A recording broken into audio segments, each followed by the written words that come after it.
Hello student, आज की इस वीडियो पर आपको 10वीं कक्षा हिंदी विषय का जो पहला पाठ है साखी नामक कविता का सारांश आपको मिलने वाला है। यदि अगर आप इस पाठ का सारांश को अच्छे तरह से आप समझना चाहते हैं तो आप वीडियो को स्किप मत कीजिए, और यदि आपको वीडियो को अच्छा लगे एक लाइक ज़रूर कर देना है। और यदि आप हमारे चैनल पर पहली बार वीडियो देख रहे हैं तो चैनल को सब्सक्राइब करके साथ में नोटिफिकेशन बटन को भी प्रेस कीजिए, ताकि आपको एजुकेशन से रिलेटेड ऐसे ही वीडियो मिलते रहे। तो बिना देर किए करते हैं हम वीडियो को स्टार्ट।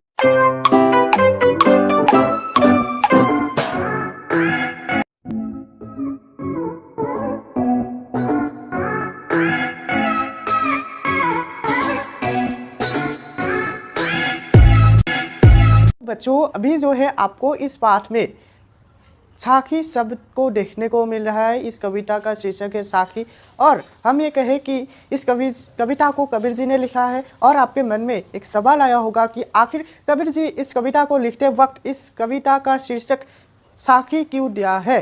तो हम ये कह सकते हैं कि साखी शब्द का शाब्दिक अर्थ है साक्षी या प्रत्यक्ष ज्ञान। तो एक तरह से हम ये कहें कि देखते और सुनते हुए जो भी ज्ञान हमको होता है उसे हम प्रत्यक्ष ज्ञान कह सकते हैं। तो जैसे कि बच्चों, जाहिर की बात है कि कबीरदास एक कवि होने के नाते बहुत सारे जगह उन्होंने घूमते होंगे। तो वो क्या करते हैं, उन्होंने जो भी ज्ञान जगह जगह घूमते हुए उन्होंने लिया है उसे वो इस कविता के माध्यम से हमें बताने के लिए कोशिश किया है। ऐसी बानी बोलिए मन का आपा खोई, अपना तन शीतल करे औरन को सुख होई। तो यहाँ पर कबीर जी हमें ये बताने के लिए कोशिश किया कि हमें हमेशा किसी के साथ बात करते वक्त हमें मीठी बातें बोलना चाहिए, ताकि हमारे मन का जो भी अहंग भाव है वो खो जाए और अपना तल हम शीतल कर पाए, और दूसरों को भी इस मीठी बात से क्या मिले, सुख मिले। कस्तूरी कुंडली बसे मृग ठुंडे बन माही, ऐसी घटी घटी राम है दुनिया देखे नाही।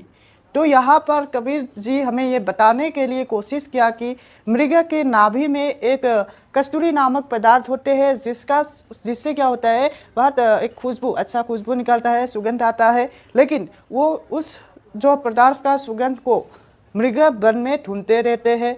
इसी तरह राम भी हमारे शरीर में बसते रहता है, लेकिन हम क्या करते हैं, राम को मंदिर हो या मस्जिद हो उसमें हम राम को ढूंढते रहते हैं। जब मैं था तब हरि नहीं, अब हरि है मैं नहीं, सब अंधियारा मिटी गया जब दीपक देखा माही। तो यहाँ पर कबीर जी हमें ये बताने के लिए कोशिश किया कि मेरे अंदर जब मैं भाव था, अहम भाव था, तब मैं हरि को पहचान नहीं पाया। लेकिन मेरे अंदर जब हरि नाम से मतलब कि ज्योति जल गया, दिया जल गया, दीपक जल गया, तभी मेरे अंदर क्या आ गया, हरि का भाव आ गया, और मेरे पास जो भी अंधेरा था वो मिट गया। कैसे मिट गया, दीपक की जलने से और ज्योति की जलने से। सुखिया सब संसार है खाए और सोवे, दुखिया दास कबीर है जागे और रोवे। तो यहाँ पर कबीर जी हमें ये बताने के लिए कोशिश किया कि सारे संसार के लोग क्या है, सुखी है, सुखद है, वो क्या करते हैं, खाते हैं और सोते हैं।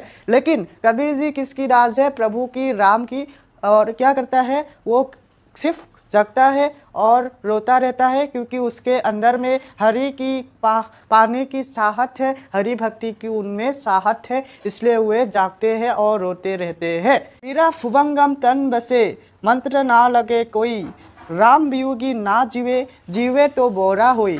तो यहाँ पर कबीरदास जी हमें ये बताने के लिए कोशिश किया कि जो भी राम वियोगी होता है वो कभी जीतते नहीं है, और वो जीते भी है तो वो बोरा रह जाता है, वो कुछ बोल नहीं सकते हैं। और इसी तरह अगर उसमें अगर कुछ मंत्र भी काम नहीं करता है राम वियोगी की मन में, उसके मन में अगर विरह रूपी भुवंगम सांप एक बार बस जाए तो क्या होगा कि राम वियोगी कभी जी नहीं पाता है। राम की चाहत जिसके अंदर होती है वो क्या नहीं कर पाते, कभी जी नहीं पाते हैं। और क्या होता है कि उनमें हरि का चाहत होती है, और इसलिए वो अगर जीता भी है वो बोरा रहता है, वो और कुछ भी नहीं बोल सकता। निंदक नेरा रखिए अंगनी कुटी बधाई, बिन साबन पानी बिना निर्मल करे सुभाई। तो यहाँ पर कबीर जी हमें ये बताने के लिए कोशिश किया कि हमें निंदा करने वाला व्यक्ति को हमारे आंगन में हमेशा रखना चाहिए। आंगन में चाहे तो हमें कुटिया भी उसको बना के हमारे घर के पास ही उसको रखना चाहिए, ताकि हम क्या कर पाए, अपने जो बुरा स्वभाव है, शुभाई है, उसे हम क्या कर पाए, साफ कर पाए, निर्मल कर पाए। पोथी पढ़ी पढ़ी जगमुआ पंडित भया न कई, एक असीर पियो का पढ़े सुपंडित होई। तो यहाँ पर कबीर जी हमें ये बताने के लिए कोशिश किया कि संसार का सारे व्यक्ति क्या करता है, पोथी पढ़ लेता है, लेकिन वो क्या नहीं बन सका, पंडित नहीं बन सका। और अगर हम ये कहें कि कबीर जी हमें ये बताने के लिए कोशिश की कि अगर हम अपने प्रियजन का, पियो का बारे में एक भी अक्षर हम पढ़ ले, मतलब कि भगवान के, कबीर जी की प्रिय कंठा भगवान हरि और राम, और उसके बारे में अगर वो एक भी शब्द और अक्षर असीर वो जान ले, तो वो क्या हो जाएगा, पंडित बन सकेगा। घर जालिया अपना लिया मुरारा हाथी, अब घर जालो टास्का जे चले हमारे साथी। तो यहाँ पर कबीर जी हमें ये कहना चाहते हैं कि मैंने अपना संसार को हाथ में मुरारा लेकर, हाथ में जलती हुई लकड़ी को लेकर हमने अपना संसार को तोड़ चुका हूँ, और अब मैं उसका घर को जलाने वाला हूँ जो मेरे साथ भक्ति के मार्ग पर चलना चाहता है।